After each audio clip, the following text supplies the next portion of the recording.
At that moment, I think what would have happened was if it was like anyone else, probably would have left. But she was just so patient and she was never judging me once for any of those things. That made me, be able to judge myself for all the things that I was doing wrong. I just wanted to start by asking you, how did you guys meet and how did you decide to get into business together? Before we started business together, we actually worked together. So that was kind of like the stepping stone.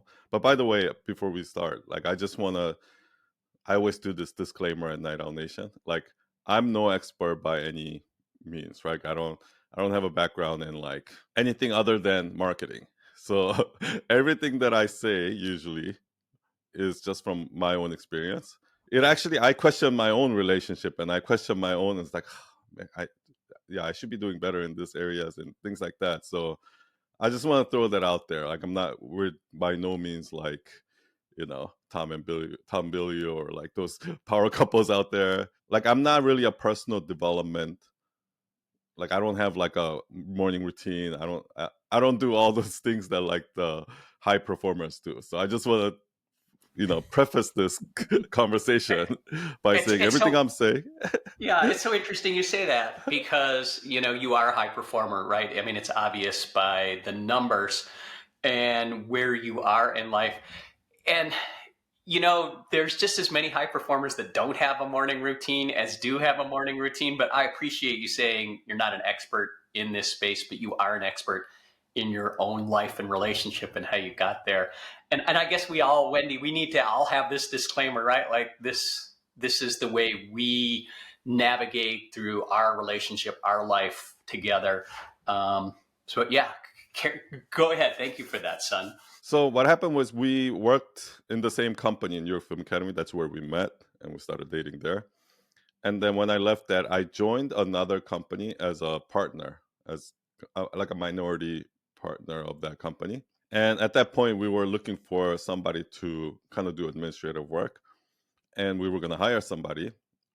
But at that time, that was also kind of a startup, and I was working crazy hours. So I was coming home at like 10 p.m. And at that time, Gigi and I we weren't married but living together, and we had that typical couples like tension. Like it's like, oh, son, you're working too much. Like, and the thing is, like I come home late, like at 10 p.m. every day, and we barely get to spend time. And like, she would complain about like, oh, you're working all the time. Like we don't spend any time together. Blah blah blah. I was always thinking this. I wish you can see what I'm doing at work, so you see that I'm not there just slacking off and like all the stress that I'm going through, right? And maybe like if she just saw that, maybe she wouldn't be so hard on me, like when I come home or something like that. And so instead of like working less hours, which is what I probably should have done, I just hired her. And she started like working at this company, and that's kind of like, and actually it did kind of work because when she started working there, she saw like how stressed out it was, like what I was doing and all that, and it actually did help our relationship a little bit. And yeah, we were there for 2 years, and then after that we left and started our own thing. The transition was smoother because we already worked together before we started our company. Yeah. That's awesome. So instead of trying to explain how hot the fire is, you just brought her right into the fire and told her to jump in. Yeah, that's interesting. You mentioned a couple things, and I just, Wendy, here I go. I'm already off script, right? But you mentioned that the hours you work, and I think that's one of the things that couples, when they're working together, wonder, what does it actually take to build something significant in terms of hours from your perspective? Like, how much time do you and Gigi spend working? I mean, I personally don't think we work. I think we work about 40, 50 hours a week. So like, not too crazy. But in the beginning years, we did spend a lot. But in hindsight, like, I actually don't think it has anything to do with the hours, but like how focused you are during those hours. I guess hours do matter in terms of, because I right now when I see like millennials or like Gen Zs that are like asking me for advice and they're talking about work life balance, when I see them, I'm like, you are actually not working enough hours. Because I feel like in today's space, like working 40 hours a week is considered a lot. But like, for me, for most of my career, that was the norm, right? But so I do think that you should be spending like 40, 50 hours, which I believe is like the norm. But it's really less about the hours. Because for me, what happened was in the beginning years of Night Owl, because I was just like, oh, I can just do this at night. Oh, I can do this, when like, because I'm like, my mindset was like, okay, I need to be working all the time. Without those like drawing the boundaries, what actually ends up happening is, I don't know what this is called, but they say whatever you do, however long you think something's gonna take, it's always gonna take 30 minutes longer, right? And that's true whether it's 5 hours or 50 hours for the same task. If I say I'm gonna work from 9 to 5, I'm gonna make sure to get all my work done in 9 to 5. But if I say, oh, I have all the time, like I'm working all day, then it actually backfires on you because it'll take you all day, and then in between you're gonna check social media, you're gonna relax, and like, do you know what I mean? So, how many hours should you be working? I guess, in my opinion, 40 hours a week, and then you can actually do a lot in those 40 hours. Do you guys have a structured time, like scheduled work blocks, both of you? Not structure, but I guess it's not like we don't have an alarm or we don't set it in our calendar. But yeah, usually like, at the end of the day, like 6 or 7 o'clock, we'll go out, eat dinner, watch TV.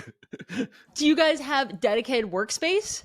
Each other have like a Yeah, dedicated yeah. We workspace? we learned that early on. So even like when we were working in the office, we had a separate area.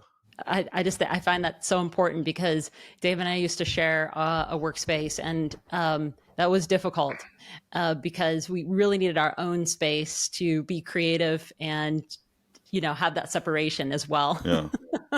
I also So think in terms of the workload, like we do like even at night in my agency, we do two completely different type of work. So I think that like if we were both on every project, like working on every client project together, I don't know if that would have worked. right, yeah, That's interesting. And son, I shared something that really struck us when we were talking yesterday, and that is, and it surprised us too. And that was in the first couple of years of your relationship of working together with Gigi, you used the word toxic, right? And I was just hoping maybe you could unpack not only what that means to you and Gigi, but how you overcame that and how you got to a little more settled space today. Yeah, so in those beginning years, we almost separated it, like came really, really, really close to separating multiple times. And what happened was, I actually think a lot of it had to do with me. So I'm gonna give all the credit for like us sticking together to Gigi, because what happened was, like ego gets in the way, and for me, it, I went to this like resentment, kind of blaming Gigi for things that doesn't go right, and that kind of place, right? And I mean, it happens in business partnership too, but like I think if you're in a relationship, it's even easier to go there because I don't know why. Maybe because you're closer or something like that. Gigi manages all the finances in Night Owl, um, and she manages all the books. She's basically the CFO. She does all the salaries, hiring, the firing, the all of that. And for me, I don't really care about that. So I just care about doing the most amazing work, right? And I just care about like making people happy or whatever it is, right? Sometimes that goes in the finance goes in the way of that, right? Like, so for example, if I need to actually spend another 40 hours on this project and the client's not paying for it, but I know that it's necessary, then obviously somebody has to pay for it, and it's going to be us if the client's not paying for it. Those kind of things, right? And we were like losing money because of that. I actually didn't care about money. I didn't care about losing money, so I was actually blaming Gigi, because I was like, hey, we can't do that. Like, clients are going to hate us if we invoice them for that, and like those kind of things. And it, like if you met me at that time, you probably think like, oh, son's such an asshole. Like, it's because I had such an ego, and I don't know what Gigi would say, but like I went through this period where I had imposter syndrome. And then when I started my business got a little bit of success. Then I became really arrogant, and I like my ego creeped up. And then over time, I kept getting stomped by the universe. Like, like, son, is that what like you think you're right? Boom, like, and it kind of humbled me throughout the years. And one of the things that I think did for me was Gigi. Like one time, I was in the elevator, and I just like all the fires were off. Like, one of the employee was quitting. The project that guy was working on was like the client was on my ass. Just called me. Like this was like at like almost at midnight.